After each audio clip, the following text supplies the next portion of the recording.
Я не разумею, шчыра кажучы, чаму беларускія кніжныя крамы настолькі не хацяць падтрымліваць беларускіх аўтараў.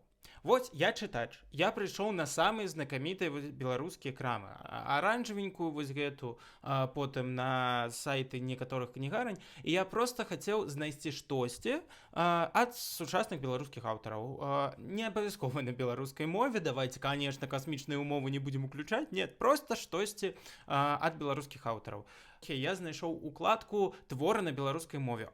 Ідэальна добра пачынаю шукаць, і што я знаходжу там? Канешне, там усё, і падручнік па беларускай мове, і класічная літаратура, і там атлас адзінарогаў, і кніга як стаць пеліканам. Як я павінен зразумець, што з гэтага сучасная літаратура? І вось я лістаю вось гэты бесконцы спіс і знаходжу хоць штосьці, што падобна да таго, што я хачу. І ведаеце, што я адчыняю, а там пераклад замежнага аўтара. Канешне, ну, атрымліваецца, што ў мяне няма ніякай магчымасці браць ніякі фільтр, няма ніякіх падборак. Я просто павінен выкарыстоўваць, пайду карты таро дастану. Чаму?